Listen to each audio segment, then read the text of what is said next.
नमस्ते सम्पूर्ण यस्ता ढोगीहरुदेखि सतर्क रहनु होला। एकैछिन यो भिडियो हेर्नुस् त।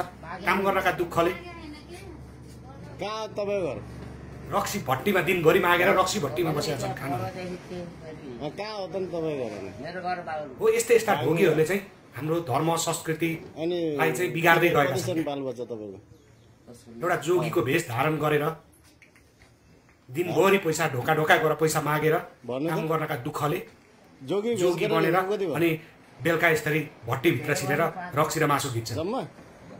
यस्तालाई भिक्षा दिनु भनेको पुण्य कमाउनु न पाप गर्नु। कोही तपाईको घरमा भिक्षा माग्न आउँछ भनेदेखि यस्ता सरसाउँदा खुट्टा सही भएका यस्ता यी जोगीका भेषमा आउने ढोगीहरू देख्नुभयो भनेदेखि भाटाले हाममा खेलाउनुहोस्, भिक्षा नदिनुहोस्। तपाईले पुण्य कमाउँछु भनेर यस्तालाई भिक्षा दिनुहुन्छ भनेदेखि तपाईले पुण्य हैन पाप गर्नुहुन्छ।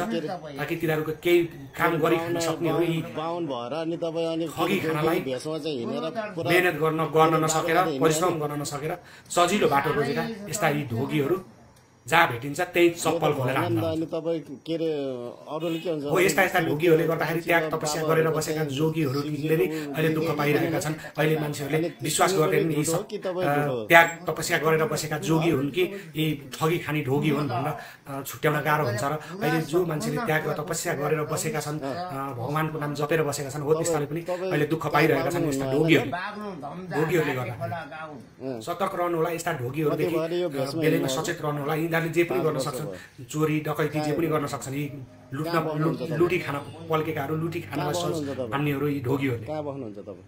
हेर्नुस् त, दिनभरि मागेर राति भएपछि यसरी भट्टीमा छिर्नेहरूलाई त्यो भट्टीमा छिर्दाखेरि जसले भेट्नु भएको थियो त्यही चाहिँ बजाउनु चाहिँ पर्छ। यहाँ सोध्ने मात्र होइन कि त्यसलाई गाला चर्किने गरी गाला फुट्ने गरी बजाउनु पर्छ, उमेरको पनि ख्याल नगरिकन। किनकि उसले हाम्रो धर्म संस्कृतिको चाहिँ एउटा बेइज्जत गरेर मागेर रक्सी खाएर हिँड्छ। घर घरै दैलो डुल्दै आफ्नो परिवार छँदै श्रीमती छँदै यस्ता छ। श्रीमती के बस्छ 20 वर्षदेखि विदेशमा दुबईमा छ श्रीमती भन्नुहुन्छ। को बस्छ जो दुःख गर्नको गाह्रोले गर्दाखेरि यस्ता ढोगी बनेर हिँड्ने छ। भोले बाबा भन्ने अनि हामीले आफूले पुग्यो भने त पुग्यो।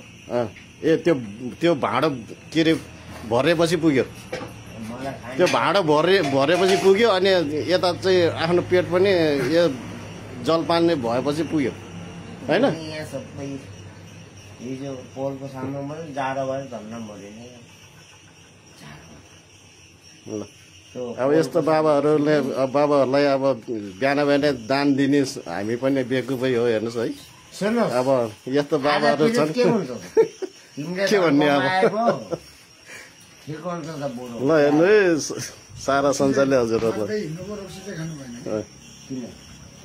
यस्तो बाबाहरूले अब तपाईहरुलाई यो भिडियो कस्तो लाग्यो जस्तो लाग्यो त्यस्तै प्रतिक्रिया दिनु होला र धेरैभन्दा धेरै शेयर गरेर मान्छेलाई सचेत पनि गराउनु होला। हस्त जय नेपाल।